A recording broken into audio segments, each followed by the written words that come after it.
ಓಂ ಶ್ರೀ ಗುರು ಬಸವಲಿಂಗಾಯ ನಮಃ. ಸೃಷ್ಟಿಕರ್ತ ಪರಮಾತ್ಮನನ್ನು, ವಿಶ್ವಗುರು, ಸ್ತ್ರೀ ಕುಲೋದ್ಧಾರಕ, ಮಂತ್ರಪುರುಷ ಅಪ್ಪ ಬಸವಣ್ಣನವರನ್ನು ಹಾಗೂ ಎಲ್ಲ ಬಸವಾದೀಶುವ ಶರಣರನ್ನು ಹೃದಯ ಮಂದಿರದಲ್ಲಿ ಸ್ಮರಿಸಿ, ನಮ್ಮ ಶ್ರೀ ಗುರು ಬಸವ ಮಹಾಮನೆಯ ಪೂಜ್ಯರ ಪಾದಾರವಿಂದಗಳಲ್ಲಿ ಭಕ್ತಿಯ ಶರಣಗಳನ್ನು ಸಲ್ಲಿಸುತ್ತಾ, ಈ ಬೆಳಗಿನ ಶುಭ ಸತ್ಸಂಗದಲ್ಲಿ ಭಾಗಿಯಾಗಿರ್ತಕ್ಕಂಥ ತಮ್ಮೆಲ್ಲರಿಗೂ ಭಕ್ತಿಯ ಶರಣಾರ್ಥಿ. ಜಗನ್ಮಾತೆ ಅಕ್ಕ ಮಹಾದೇವಿ ತಾಯಿಯವರ ಜೀವನ ಚರಿತ್ರೆಯನ್ನು ಪೂಜ್ಯ ಮಾತಾಜಿಯವರು ಬರೆದಿರ್ತಕ್ಕಂಥ ತರಂಗಿಣಿ ಕಾದಂಬರಿಯನ್ನ ಆಧರಿಸಿ ನಾವೆಲ್ಲರೂ ನೋಡ್ತಾ ಇದ್ದೀವಿ. ಭಾಗ 1 ಉಗಮ, ಅದರಲ್ಲಿ ನಾವು ಕೊನೆಯ ಘಟ್ಟಕ್ಕೆ ಬಂದಿದ್ದೀವಿ. ಅಧ್ಯಾಯ 6 ಕಾರಣಿಕ ಕನ್ಯೆ, ಈ ಅಧ್ಯಾಯವನ್ನ ನೋಡ್ತಾ ಇದ್ದೀವಿ. ನಿನ್ನೆ ಎಲ್ಲಿಗೆ ಬಂದಿತ್ತು ಅಂದ್ರೆ, ಲಿಂಗಮ್ಮನವ್ರಿಗೆ ಹೆರಿಗೆ ಆಗಿತ್ತು, ಹೆಣ್ಣು ಮಗು ಆಗಿತ್ತು. ಗುರುಗಳು ಬಂದು ಮಗುಗೆ ಮಂತ್ರೋಪದೇಶ ಮಾಡಿ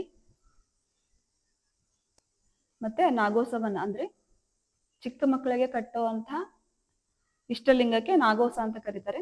ಆ ನಾಗೋಸವನ್ನ ಮಗುವಿನ ಕೊರಳಲ್ಲಿ ಹಾಕಿ ಆಶೀರ್ವಾದ ಮಾಡಿ ಹೋಗಿರ್ತಾರೆ.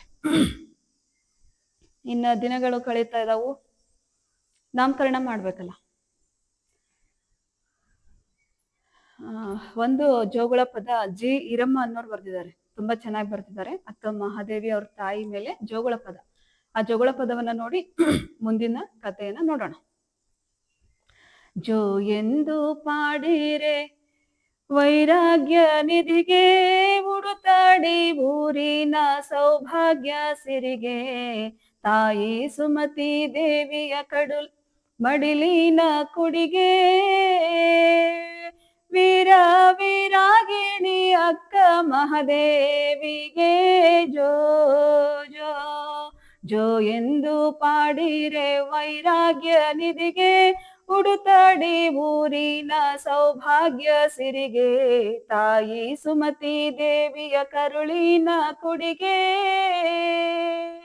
ವೀರಾಗಿಣಿ ಅಕ್ಕ ಮಹಾದೇವಿಗೆ ಜೋ ಜೋ, ವೀರಾಗಿಣಿ ಅಕ್ಕ ಮಹಾದೇವಿಗೆ ಜೋ ಜೋ. ಹಣೆಯಲ್ಲಿ ಮೂರೆಳೆ ವಿಭೂತಿ ಚಂದ, ಕಣ್ಣುಗಳು ಹೊಳೆದವ ಕೋಲ್ಮಿಂಚಿನಂಗ, ಹುಬ್ಬಿನ ಮಾಟ ಕಾಮನ ಬಿಲ್ಲಿನಂಗ, ಸುಂದರ ಮೊಗ ನೋಡಿದರ ಚಂದ್ರ ಹೊಳೆದಂಗ ಜೋ ಜೋ, ಸುಂದರ ಮೊಗ ನೋಡಿದರ ಚಂದ್ರ ಹೊಳೆದಂಗ ಜೋ ಜೋ. ಲಿಂಗ ರುದ್ರಾಕ್ಷಿಗಳೇ ಅಂಗಕ್ಕೆ ಭೂಷಣ, ಗುರುಲಿಂಗ ಜಂಗಮರ ಸೇವೆ ನಿಜ ಧರ್ಮ, ಎಂಬ ನುಡಿ ಪಾಲಿಸಿ ನಡೆಸಳ ಜೀವನ, ಶುದ್ಧ ಭಕ್ತಿಲಿ ಮಾಡ್ಯಾಳ ಮಲ್ಲೈನ ಧ್ಯಾನ ಜೋ ಜೋ, ಶುದ್ಧ ಭಕ್ತಿಲಿ ಮಾಡ್ಯಾಳ ಮಲ್ಲೈನ ಧ್ಯಾನ ಜೋ ಜೋ. ಪಟ್ಟೆ ಪೀತಾಂಬರವ ಬಿಟ್ಟು ಕೊಟ್ಟಾಳ, ಅಷ್ಟಮದಗಳನ್ನು ಸುಟ್ಟು ಬಿಟ್ಟಾಳ, ಕೇಶರಾಶಿಯಿಂದ ಕಾಯ ಮುಚ್ಚಾಳ, ಸ್ವಚ್ಛ ಮನದಿಂದ ಮಲ್ಲೈನ ಧ್ಯಾನ ಮಾಡ್ಯಾಳ ಜೋ ಜೋ, ಸ್ವಚ್ಛ ಮನದಿಂದ ಮಲ್ಲೈನ ಧ್ಯಾನ ಮಾಡ್ಯಾಳ ಜೋ ಜೋ. ಜಗಕ್ಕೆಲ್ಲ ಉಣಿಸಾಳ ವಚನ ಪರಮಾನ, ವಲ್ಲಭನೆಂದಳು ಮಲ್ಲಯ್ಯ ನನ್ನ, ಕದಳಿಯ ಬನದಾಗ ಮಾಡ್ಯಾಳ ತಪವನ್ನ, ನಿಷ್ಕಾಮ ಭಕ್ತಿಗೆ ಮಲ್ಲಯ್ಯ ಪ್ರತ್ಯಕ್ಷ ಜ್ಞಾನ ಜೋ ಜೋ, ನಿಷ್ಕಾಮ ಭಕ್ತಿಗೆ ಮಲ್ಲಯ್ಯ ಪ್ರತ್ಯಕ್ಷ ಜ್ಞಾನ ಜೋ ಜೋ. ಜೋ ಎಂದು ಪಾಡಿರೆ ವೈರಾಗ್ಯ ನಿಧಿಗೆ ಉಡುತ್ತಾಡಿ ಊರಿನ ಸೌಭಾಗ್ಯ ಸಿರಿಗೆ ತಾಯಿ ಸುಮತಿ ದೇವಿಯ ಮಡಿಲಿನ ಕುಡಿಗೆ ವೀರ ವೀರಾಗಿಣಿ ಅಕ್ಕ ಮಹಾದೇವಿಗೆ ಜೋ ಜೋ ವೀರ ವೀರಾಗಿಣಿ ಅಕ್ಕ ಮಹಾದೇವಿಗೆ ಜೋ ಜೋ ವೀರ ವೀರಾಗಿಣಿ ಅಕ್ಕ ಮಹಾದೇವಿಗೆ ಜೋ ಜೋ. ಇನ್ನ ಲಿಂಗಮ್ಮನಿಗೆ ತುಂಬಾ ವರ್ಷಗಳ ಕಳೆದ ಮೇಲೆ ಅವರಿಗೆ ಮಗು ಆಗಿರೋದ್ರಿಂದ ಮಗುವಿನ ಆಗಮನ ಓಂಕಾರ ಶೆಟ್ಟಿ ಮತ್ತು ಲಿಂಗಮ್ಮನವರಿಗೆ ಹಾಗೆ ಅವರಿಗೆ ಆತ್ಮೀಯರಾಗಿರ್ತಕ್ಕಂಥ ಬಂಧುಗಳಿಗೆ ತುಂಬಾ ಸಂತೋಷವನ್ನ ಆನಂದವನ್ನ ತಂದುಕೊಟ್ಟಿರುತ್ತೆ. ಮಗು ತುಂಬಾ ಮುದ್ದಾಗಿರುತ್ತೆ. 11ನೇ ದಿನ ಬಂತು, ಮಗುವಿಗೆ ನಾಮಕರಣ ಮಾಡಬೇಕು. ಓಂಕಾರ ಶೆಟ್ಟಿಯವರು ಗುರುಗಳ ಕಡೆ ಹೋಗೋಣ ಅಂತ ಬೆಳಗಿನ ಕೆಲಸ ಎಲ್ಲ ಮುಗಿಸ್ಕೊಂಡು ಸೂರ್ಯೋದಯ ಆಗಿ 1-2 ಜಾವ ಕಳೆದ್ಮೇಲೆ ಮಠದ ಕಡೆ ಬರ್ತಾರೆ. ಮಠದ ಕಡೆ ಬರ್ತಿರ್ಬೇಕಾದ್ರೆ ಮಠದ ಚಾವಡಿ ಮೇಲೆ ಗುರುಲಿಂಗ ದೇವರು ಮತ್ತು ಇನ್ನೊಬ್ರು ಕಾವಿಧಾರಿಗಳು ಕೂತಿರ್ತಾರೆ. ಕಟ್ಟೆ ಮೇಲೆ ಮಾತಾಡ್ತಾ ಕೂತಿರ್ತಾರೆ. ಹಿಂಗೆ ಓಂಕಾರ ಶೆಟ್ಟಿ ಅವ್ರು ಬರ್ತಾರೆ. ಅವ್ರು ನೋಡ್ತಿರ್ತಾರೆ. ಅವ್ರಿಗೆ ಪರಿಚಯ ಇರುವುದಿಲ್ಲ ಅವ್ರ ಬಗ್ಗೆ. ಅವ್ರ ಕೂತಿದ್ದ ಒಂದು ಇದನ್ನ ನೋಡ್ಬಿಟ್ಟು, ಅಂದ್ರೆ ಆ ವ್ಯಕ್ತಿ ಏನಿರ್ತಾರಲ್ಲ ಕಾವಿಧಾರಿಗಳಾಗಿರ್ತಾರೆ, ಹಣೆಯ ಮೇಲೆ ವಿಭೂತಿ, ಕೊರಳಲ್ಲಿ ಇಷ್ಟಲಿಂಗ, ಅವರಲ್ಲಿ ಏನೋ ಒಂದು ವಿಶೇಷ ಕಳೆ ತೇಜಸ್ ಇರುತ್ತೆ. ಸೊ ಅವ್ರು ನೋಡ್ತಾ ಆಶ್ಚರ್ಯ ಪಡ್ತಾ ಬಂದು ಭಕ್ತಿಯಿಂದ ಅವ್ರಿಗೂ ಕೂಡ ನಮಸ್ಕಾರ ಮಾಡಿ ಆಶೀರ್ವಾದ ತೆಗೆದುಕೊಳ್ತಾನೆ. ಅವಾಗ ಗುರುಲಿಂಗ ದೇವರು ಓಂಕಾರ ಶೆಟ್ಟಿ ಅವ್ರನ್ನ ಅವರಿಗೆ ಪರಿಚಯ ಮಾಡಿಕೊಡ್ತಾರೆ. ಅವ್ರ ಹೆಸರು ಮರುಳಸಿದ್ಧರು ಅಂತ ಒಬ್ರು ಗುರುಗಳು ಬಂದಿರ್ತಾರೆ ಮಠಕ್ಕೆ. ಮರುಳಸಿದ್ಧ ಸ್ವಾಮೀಜಿಗಳಿಗೆ ಗುರುಲಿಂಗ ದೇವರು ಪರಿಚಯ ಮಾಡಿಕೊಡ್ತಾರೆ ಓಂಕಾರ ಶೆಟ್ಟಿಯ ಬಗ್ಗೆ. ಇವರು ಓಂಕಾರ ಶೆಟ್ಟಿ ಅಂತ ಉಡುತಡಿಯಲ್ಲಿ ಒಬ್ಬ ವ್ಯಾಪಾರಸ್ಥ, ಹಾಗೆ ಭಕ್ತಿ ಜೀವಿಗಳು, ತುಂಬಾ ಶ್ರಮಜೀವಿಗಳು ಅಂತ ಹೇಳ್ಬಿಟ್ಟು ಪರಿಚಯ ಮಾಡಿಸ್ಕೊಡ್ತಾರೆ. ಅವಾಗ ಗುರುಗಳು ಹೇಳ್ತಾರೆ, ಆಗ್ಲೇ ಈಗ ಓಂಕಾರ ಶೆಟ್ಟಿ ಬರೋಕ್ಕಿಂತ ಮೊದ್ಲೇನೆ ಆ ವಿಷಯ ಗೊತ್ತಾಗಿರುತ್ತೆ. ಮಗು ಜನನ ಆಗಿರೋದು ಅಸಾಮಾನ್ಯವಾದ ಮಗು ಅಲ್ಲ. ಹೇಳಿರ್ತಾರೆ, ನೀವು ಚಿಚ್ಚೋತಿಯ ಆಗಮನ ಆಯ್ತು, ಕಾರಣಿಕ ಕನ್ಯೆಯ ಜನನ ಆಯ್ತು ಅಂತ ಹೇಳಿದಿದ್ದಲ್ಲ, ಅವ್ರ ತಂದೆ ಓಂಕಾರ ಶೆಟ್ಟಿ ಇವರೇನಾ ಅಂತ ಮರುಳಸಿದ್ಧರು ಕೇಳ್ತಾರೆ ಅವ್ರ ಮುಂದನೆ. ಅವಾಗ ಓಂಕಾರ ಶೆಟ್ಟಿ ಅವರಿಗೆ ಆಶ್ಚರ್ಯ ಆಗುತ್ತೆ. ಏನಿದು, ಇವ್ರು ನೋಡಿದ್ರೆ ನನಗೆ ಪರಿಚಯನೇ ಇಲ್ಲ, ಈ ಆಗಂತಕರಿಗೆ ನನ್ನ ಪರಿಚಯ ಆಗ್ಬಿಟ್ಟಿದೆಯಲ್ಲಂತ ಮನ್ಸಲ್ಲೇ ಆಶ್ಚರ್ಯ ಪಡ್ತಾನೆ. ಅವಾಗ ಗುರುಲಿಂಗ ದೇವರು ಹೇಳ್ತಾರೆ, ಹೌದು ಇವರೇ, ಇವತ್ತು ಇವರೇ ಆ ಮಗುವಿನ ತಂದೆ ಓಂಕಾರ ಶೆಟ್ಟಿ ಅಂತ ಹೇಳಿದಾಗ ಇಬ್ರಿಗೂ ನಮಸ್ಕಾರ ಮಾಡಿ ಆಶೀರ್ವಾದ ತಗೊಳ್ತಾನೆ. ಅವಾಗ ಇಬ್ರು ಗುರುಗಳು ಮಾತಾಡ್ಕೊಳ್ತಾರೆ, ಈ ಉಡುತಡಿ ಊರು ತುಂಬಾ ಏನೋ ಭಕ್ತಿಯ ನಾಡಾಗ್ಬಿಟ್ಟಿದೆ. ಇದ್ರ ಸುತ್ತಲೂ ಸೊ ಅಲ್ಲೇ ಹತ್ರ ಅಲ್ಲಮ ಪ್ರಭುಗಳು ಕೂಡ ಇರ್ತಾರೆ. ಅಲ್ಲಮ ಪ್ರಭುಗಳು ಕೂಡ ಉಡುತಡಿಗೆ ಹತ್ರನೇ. ಅದೇ ರೀತಿ ಮರುಳಸಿದ್ಧರು ಹೇಳ್ತಾರೆ, ಉಡುತಡಿ ಕೇವಲ ಭಕ್ತಿಗಷ್ಟೇ ಅಲ್ಲ, ಹಾಗೂ ಈ ಜಗತ್ತನ್ನ ಬೆಳಗಲು ಬರ್ತಕ್ಕಂಥ ಮಹಾ ಜ್ಯೋತಿಯನ್ನ ಪಡೆದಿರ್ತಕ್ಕಂಥ ನಾಡಾಗಿದೆ. ಇದು ವಿಶ್ವದ ಪರಂಜ್ಯೋತಿ ಆಗ್ಲಿದೆ ಉಡುತಡಿ. ಅಂತಹ ಒಂದು ಶ್ರೇಷ್ಠ ವ್ಯಕ್ತಿಗಳನ್ನ ಪಡೆದಿರ್ತಕ್ಕಂಥ ನಾಡಾಗಿದೆ. ಭಕ್ತಿಗೆ ಬಸವಣ್ಣನ ತತ್ವಗಳನ್ನ, ಬಸವಣ್ಣನ ಆಶಯಗಳನ್ನ ನೆರವೇರಿಸಲಿಕ್ಕೆ ಸಾಕಷ್ಟು ಜ್ಯೋತಿಗಳು ಈ ಊರಿನ ಸುತ್ತಮುತ್ತ ಬೆಳಗಲು ಬಂದಿದವು ಅನ್ನೋ ಮಾತನ್ನ ಇಬ್ರು ಗುರುಗಳು ತುಂಬಾ ಗಂಭೀರವಾಗಿ ಮಾತಾಡ್ತಾ ಇರ್ಬೇಕಾದ್ರೆ ಓಂಕಾರ ಶೆಟ್ಟಿ ಕೇಳಿಸ್ಕೊತಿರ್ತಾನೆ.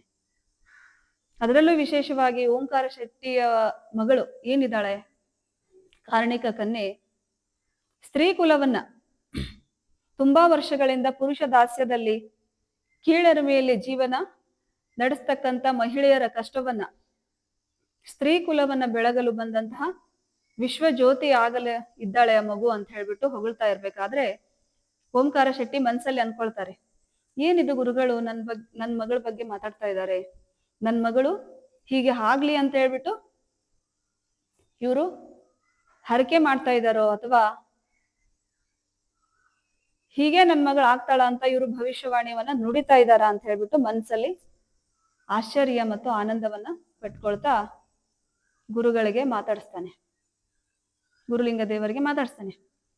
ಗುರುಗಳೇ, ಮತ್ತೆ ಇವತ್ತು 11ನೇ ದಿನ ನಾಮಕರಣ ಮಾಡ್ಬೇಕಲ್ಲ ಅಂತ ಹೇಳ್ತಾರೆ.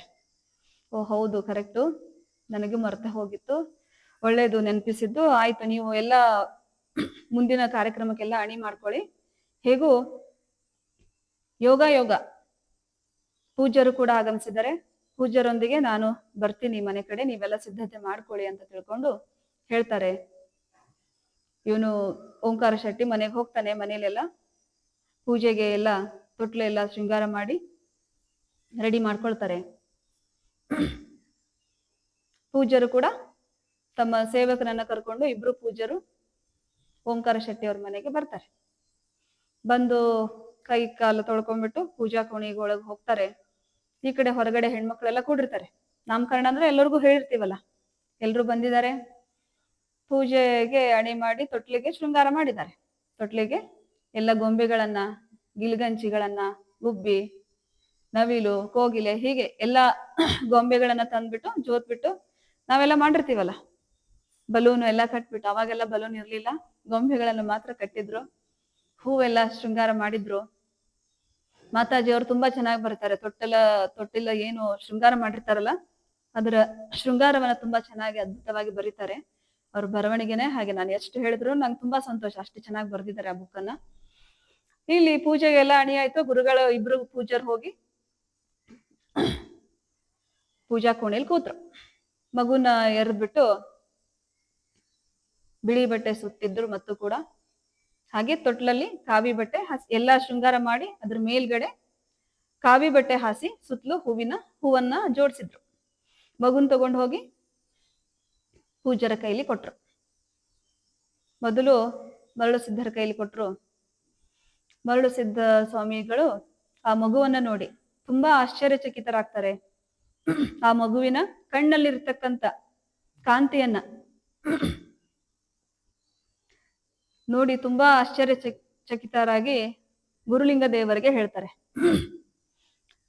ಗುರುಲಿಂಗ ದೇವರೇ, ಈ ಮಗು ಅಸಾಮಾನ್ಯವಾದ ಮಗು.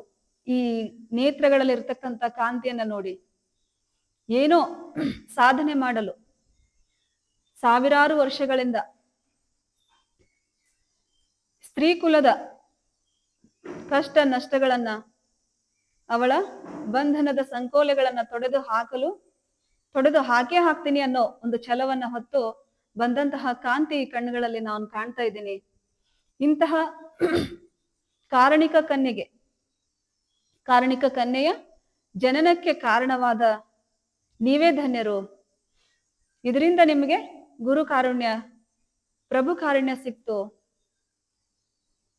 ಅಂತ ಹೇಳಿದಾಗ ಓಂಕಾರ ಶೆಟ್ಟಿಯವರು, ಇಲ್ಲ ನನ್ನ ಮಗಳನ್ನ ಅಷ್ಟೊಂದು ಹೊಗಳಿಕ್ ಹೋಗ್ಬೇಡಿ, ಅಷ್ಟೊಂದು ಹೊಗಳಿಕೆಗೆ ನನ್ನ ಮಗಳು ಯೋಗ್ಯಳಲ್ಲ, ನಾವು ತೀರಾ ಸಾಮಾನ್ಯ ಜನರು ಅಂತ ಹೇಳಿದಾಗ ಇಬ್ರು ಪೂಜ್ಯರು ಹೇಳ್ತಾರೆ, ಇಲ್ಲಪ್ಪ, ಒಂದು ಮಾವಿನ ಮರ ಇರುತ್ತಲ್ಲ, ಆ ಮಾವಿನ ಮರಕ್ಕೆ ಭೂಮಿ ಹೇಗೆ ನಿಮಿತ್ತ ಮಾತ್ರ ತಾಯಿನೋ, ಹಾಗೆ ನೀವು ಈ ಕಾರಣಿಕ ಕನ್ಯೆಗೆ ನಿಮಿತ್ತ ಮಾತ್ರ ಜನ್ಮದಾತರು. ಇವಳು ಅಪ್ಪ ಗುರು ಬಸವಣ್ಣನವನ ಮೋಹದ ಮಗಳು. ಆ ಶಿವನ ಮಹಾಶಿವ ಯೋಗಿಯ ಮೀಸಲು ಸತಿ ಇವಳು. ಆ ಶಿವನಿಗೆ ಎಡೆಯಾಗಲು ಬಂದಂತಹ ಕುಸುಮ ಇದು, ಮೀಸಲು ಕುಸುಮ. ಯಾವತ್ತಿದ್ರು ನಿನ್ನ ಮಗಳು ಆ ಶಿವನಿಗೆ ಮೀಸಲು, ಈ ಜಗವನ್ನ ಉದ್ಧಾರ ಮಾಡ್ಲಿಕ್ಕೆ ಬಂದಂತಹ ವಿಶ್ವ ಜ್ಯೋತಿ ಅಂತ ಇಬ್ರು ಗುರುಗಳು ಹರಿಸ್ತಾರೆ. ಮಗುನ ಎತ್ಕೊಂಡು ಮಗುಗೆ ಭಸ್ಮ ಧಾರಣೆ ಮಾಡ್ತಾರೆ. ಮತ್ತೊಮ್ಮೆ ಮಂತ್ರೋಪದೇಶವನ್ನು ಮಾಡ್ತಾರೆ. ಹೀಗೆ ನಡೀತಾ ಇರುತ್ತೆ ಮಾತುಕತೆ. ಎಲ್ಲರೂ ಕೇಳಿಸ್ಕೊಂತಿರ್ತಾರೆ, ಜನ ಎಲ್ಲ ಕೂತಿರ್ತಾರಲ್ಲ.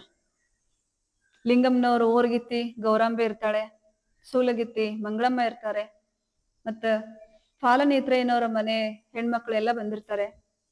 ಫಾಲಾಕ್ಷಯ್ಯನ ಮನೆ ಹೇಮಾವತಿ ಅಕ್ಕವರು ಬಂದಿರ್ತಾರೆ. ಎಲ್ರು ಕೂತಿರ್ತಾರೆ. ಇದನ್ನೆಲ್ಲ ಕೇಳಿಸ್ಕೊಂತಿರ್ತಾರಲ್ಲ ಗುರುಗಳು ಮಾತಾಡೋದು. ತುಂಬಾ ಆಶ್ಚರ್ಯ ಆಗುತ್ತೆ. ಮೂಗ್ ಮೇಲೆ ಬೆರಳಿಟ್ಕೊಂತಾರೆ. ಮತ್ತೆ ಅಷ್ಟೇ ಮುದ್ದಾಗಿ ಕೂಡ ಇರುತ್ತೆ ಮಗು. ಇದೇ ಸಂದರ್ಭದಲ್ಲಿ ಎಲ್ರು ಮುಂದೆ ಸುಲ್ಗಿತ್ತಿ ಮಂಗಳಮ್ಮನು ಇನ್ನೊಂದ್ ಮಾತು ಹೇಳ್ತಾಳೆ. ನಾ ಏನ ಹೇಳ್ರಿ, 10 ಹಡಿಯೋಗಿಂತ 1 ಮುತ್ತು ಹಡಿಯೋದು ಲೇಸ್ ನೋಡ್ರಿ. ಇಂಥ ಚಂದುಳ್ಳ ಚೆಲ್ವಿ ಕೂಸನ್ನ ನಾನು ಎಲ್ಲೂ ನೋಡಿಲ್ಲ. ಇಷ್ಟು ಹೆರಿಗೆ ಮಾಡ್ಸಿ ನಾನು ಇಂಥ ಚೆಲ್ವಿ ನಾನು ಎಲ್ಲೂ ನೋಡಿಲ್ಲ. ಮಹಾರಾಣಿ ಆಗ್ತಾಳೆ ನೋಡ್ರಿ ಈಕಿ ಅಂತ ಹೇಳ್ಬಿಟ್ಟು ಲಟ್ಕಿ ಮುರೋದು, ದೃಷ್ಟಿ ತೆಗೋದು, ಅದು ವೀಳ್ಯದೆಲೆ ಇರುತ್ತಲ್ಲ, ವೀಳ್ಯದೆಲೆ ಸುಟ್ಟು ಎಣ್ಣೆ ಹಚ್ಚಿ ಅದಕ್ಕೆ ಸುಟ್ಟು ನಾವು ಮಾಡ್ತೀವಲ್ರಿ, ವೀಳ್ಯದೆಲೆಗೆ ಸುಟ್ಟು ಅದರ ಕಪ್ಪನ್ನ ಆ ಮಗುವಿನ ಕೆನ್ನೆಗೆ ಇಡ್ತಾಳೆ. ಇಂತಹ ಮಾತುಗಳನ್ನ ಕೇಳಿಸ್ಕೊಂಡು ಎಲ್ಲರಿಗೂ ಒಂಥರ ಮನ್ಸಲ್ಲಿ ಏನೋ ಅವ್ರು ಮಾತಾಡಿದ್ದೆಲ್ಲ ಹೇಗ್ ಮಾತಾಡಿರ್ತಾರಲ್ವ ಮೊದಲೇ, ಯಾರಿಗೆ, ಲಿಂಗಮ್ಮನ್ಗೆ, ನೀನ್ ಬಂಜೆ ಹಾಗೆ ಹೀಗೆ ಅಂತ ಹೇಳ್ಬಿಟ್ಟು. ಗೌರಾಂಬೆಗೂ ಕೂಡ ಮಗುನ್ ನೋಡಿ ತುಂಬಾ ಹೊಟ್ಟೆ ಕಿಚ್ಚ ಆಗುತ್ತೆ, ಅಸೂಯೆ ಆಗುತ್ತೆ ಮನ್ಸಲ್ಲಿ. ಅದನ್ನ ತೋರ್ಸ್ಕೊಳ್ಳೋದಿಲ್ಲ. ಇರ್ಲಿ, ಈ ರೀತಿ ಎಲ್ಲ ನಡೀತಾ ಇರುತ್ತೆ. ಇನ್ನು ಗುರುಗಳು ಹೇಳ್ತಾರೆ, ಆಯ್ತು ಇನ್ ಮಂತ್ರೋಪದೇಶ ಆಯ್ತು, ಓಂಕಾರ ತೊಟ್ಲಿಗೆ ಹಾಕ್ರಿ ನೀವು ಮಗುನ ಅಂತ ಹೇಳ್ತಾರೆ. ಹಾಗೆ ತೊಟ್ಲದ ಹತ್ರ ಬಂದು ಗುರುಗಳು ಭಸ್ಮ ಧಾರಣೆ ಮಾಡ್ತಾರೆ. ಈ ತೊಟ್ಲ ಎಲ್ಲ ರೆಡಿ ಮಾಡೋಕ್ಕಿಂತ ಮೊದ್ಲು ಗುರುಗಳ ಹತ್ರ ಹೋಗಿ ಓಂಕಾರ ಶೆಟ್ಟಿ, ಗುರುಗಳೇ ಮತ್ತೆ ತೊಟ್ಲಿಗೆ ಹಾಕಕ್ಕೆ ನಿಮ್ದೇ ಯಾವ್ದಾದ್ರು ಬಟ್ಟೆ ಕೊಡಿ, ಹಳೆ ಬಟ್ಟೆ, ಕಾವಿ ಬಟ್ಟೆ ಅಂತ ಕೇಳಿರ್ತಾನೆ. ಅವಾಗ ಗುರುಗಳು ಹೇಳ್ತಾರೆ, ಬಟ್ಟೆಗೂ ಮಗು ಅಂದ್ರೆ ನಿಮ್ ಬಟ್ಟೆನೆ ಹಾಕಿದ್ರೆ ನನ್ ಮಗು ನಿಮ್ಮ ಸ್ವಭಾವನ ಕಲಿಯುತ್ತೆ, ನಿಮ್ಮ ಹಾಗೆ ಭಕ್ತಿ ಜೀವಿ ಆಗ್ಬೇಕು, ನಿಮ್ಮ ಹಾಗೆ ಸಾಧನೆ ಮಾಡ್ಬೇಕು, ಸಾಧನೆ ಮಾಡದಿದ್ರು ಪರವಾಗಿಲ್ಲ, ಭಕ್ತಿ ಜೀವಿ ಆಗ್ಲಿ, ಅವಳಿಗೆ ಒಳ್ಳೇದಾಗ್ಲಿ ಅಂತ ತಿಳ್ಕೊಂಡು ಹರಸಿ ಕೊಡಿ ಅಂತ ಕೇಳ್ಕೊಳ್ತಾನೆ. ಅವಾಗ ಗುರುಗಳು ಹೇಳ್ತಾರೆ, ಏನ್ ಓಂಕಾರ, ಬಟ್ಟೆಗೂ ಮಗುವಿನ ಸ್ವಭಾವಕ್ಕೂ ಏನ್ ಸಂಬಂಧ ಅಂತ ತಮಾಷೆ ಮಾಡ್ತಾರೆ. ಇಲ್ಲ ಗುರುಗಳೇ, ಇವಾಗ ಯಾರ್ದು ಬಟ್ಟೆ ಹಾಕ್ತಿವಿ ಅವ್ರ ಸ್ವಭಾವ ಬರುತ್ತೆ ಅಂತ ನಾನು ಕೇಳಿದ್ದೀನಿ ಮಕ್ಕಳಿಗೆ. ಸೊ ಹಾಗಾಗಿ ನನ್ ಮಗು ಏನೇ ಸಾಧನೆ ಮಾಡ್ಲಿ, ದೊಡ್ಡವಳಾಗ್ಲಿ, ಅದು ನಿಮ್ಮ ಹಾಗೆ ಬೆಳಿಬೇಕು ಅನ್ನೋದು ನನ್ನ ಇಚ್ಛೆ.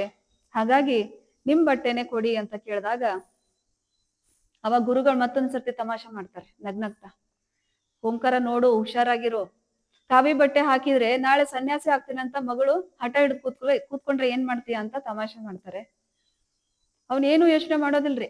ಯಾಕಂದ್ರೆ ತುಂಬಾ ಸಾತ್ವಿಕ ಜೀವಿ, ಭಕ್ತಿ ಜೀವಿ, ಸಾಧನಾ ಜೀವಿ, ಸಾಧನೆಯಲ್ಲೇ ಇರ್ತಾನೆ ಓಂಕಾರ ಶೆಟ್ಟಿ. ಹಿಂದೆ ಮುಂದೆ ಏನು ಯೋಚನೆ ಮಾಡದೆ, ಪರವಾಗಿಲ್ಲ ಗುರುಗಳೇ, ಅವಳು ಸಾಧನೆ ಸನ್ಯಾಸಿ ಆದ್ರೂ ನನಗೆ ಏನ್ ಚಿಂತೆ ಇಲ್ಲ, ನಾನು ಅಂದ್ಕೊಂಡಿದ್ದನ್ನ, ನಾನು ಜೀವನದಲ್ಲಿ ಏನ್ ಅಂದ್ಕೊಂಡಿದ್ದೆ ಸಾಧನೆ ಮಾಡ್ಬೇಕು ಅಂತ, ಆ ಸಾಧನೆಯನ್ನ ನನ್ನ ಮಗಳು ತನ್ನ ಬಾಳಲ್ಲಿ ಮಾಡಿ ಉದ್ಧಾರ ಆದ್ರೆ ನನಗೆ ಅದಕ್ಕಿಂತ ಬೇರೆ ಭಾಗ್ಯ ಇನ್ನೇನು ಇಲ್ಲ ಅಂತ ತುಂಬಾ ಸಹಜವಾಗಿ ಹೇಳ್ಬಿಡ್ತಾನೆ. ಅವಾಗ ಗುರುಗಳಿಬ್ರು ಕೂಡ ಆಶ್ಚರ್ಯಪಟ್ಟು ಹೇಳ್ತಾರೆ ಓಂಕಾರ ಶೆಟ್ಟಿಗೆ, ಓಂಕಾರ ನೀನ್ ನಿಜವಾಗ್ಲೂ ಪರಿಪಕ್ವ ಆಗಿದೆಯಾ, ಆ ದೇವ್ರು, ಆ ವಿಶ್ವಗುರು ಬಸವಣ್ಣ ನಿನ್ನ ಯಾವಾಗ್ಲೂ ಕಾಪಾಡ್ಲಿ, ಹೀಗೆ ನಿನ್ನ ಸಾಧನೆ ನಡಿಲಿ, ನೀನೇನು ಚಿಂತೆ ಮಾಡ್ಬೇಡ, ನಿನ್ ಮಗಳು ಅದೇ ಸಾಧನೆಯನ್ನ ಮಾಡ್ತಾಳೆ, ನೋಡ್ತಾ ಇರು ಮುಂದೆ ಅಂತ ಹೇಳ್ಬಿಟ್ಟು ಇಬ್ರು ಗುರುಗಳು ಆಶೀರ್ವಾದ ಮಾಡ್ತಾರೆ. ಲಿಂಗಮ್ಮ ಹೋಗಿ ಮಗುನ ತೊಟ್ಲಲ್ಲಿ ಹಾಕ್ತಾಳೆ. ಎಲ್ರು ಮುತ್ತೈದೆಯರು ತೊಟ್ಲು ಸುತ್ತ ನಿಂತ್ಕೋತಾರೆ. ಗುರುಗಳು ಇನ್ನು ಅವ್ರದ್ದು ತಮ್ಮ ಕಾರ್ಯಕ್ರಮ ಮುಗಿಸ್ಕೊಂಡು ಎಲ್ರಿಗೂ ಆಶೀರ್ವಾದ ಮಾಡಿ, ಆಶೀರ್ವಚನ ಮಾಡಿ ಅವರು ತಮ್ಮ ಮಠಕ್ಕೆ ಹೋಗ್ತಾರೆ. ಈ ಕಡೆ ತೊಟ್ಲು ಕಾರಣ, ಹೆಸರಿಡೋ ಕಾರಣ ಅಷ್ಟೊತ್ತಿಗಾಗ್ಲೇ ಗುರುಗಳು ಹೇಳ್ತಾರೆ, ಎತ್ಕೊಂಡು ಏನು ಮಂತ್ರೋಪದೇಶ ಮಾಡುವಾಗ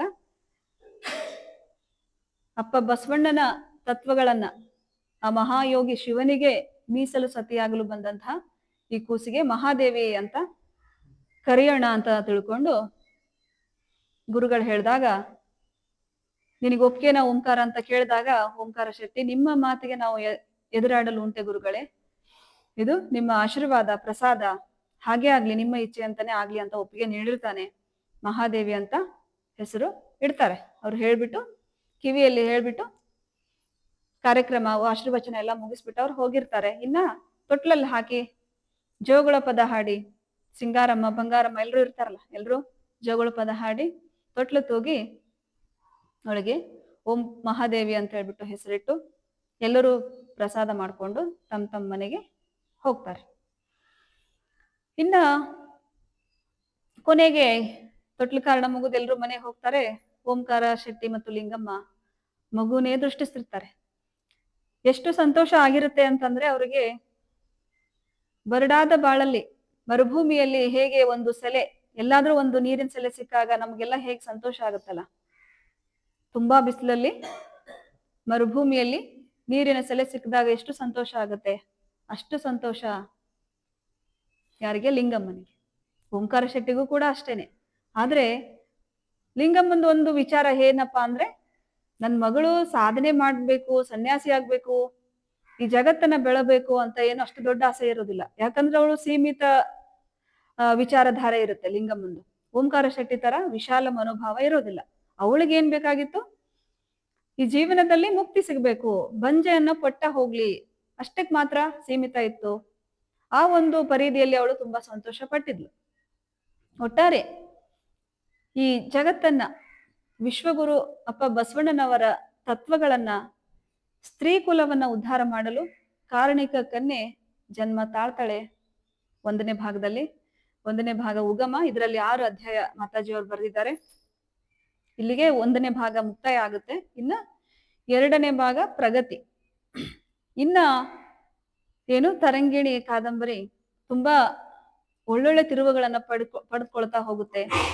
ತುಂಬಾ ಅದ್ಭುತವಾಗಿ ಬರೆದಿದ್ದಾರೆ. ಏನು ಮಗುವಿನ ಬೆಳವಣಿಗೆ ಇರಬಹುದು, ಅವಳ ಒಂದು ಬಾಲ್ಯದ ತುಂಟಾಟ, ಅವಳು ಆಟ ಅಂದ್ರೆ ಸಾಮಾನ್ಯ ಮಕ್ಕಳು ಯಾವ ರೀತಿ ಆಟ ಆಡ್ತವೆ, ಮಹಾದೇವಿ ಯಾವ ರೀತಿ ಆಟ ಆಡ್ತಾಳೆ ಅನ್ನೋದನ್ನ ತುಂಬಾ ಚೆನ್ನಾಗಿ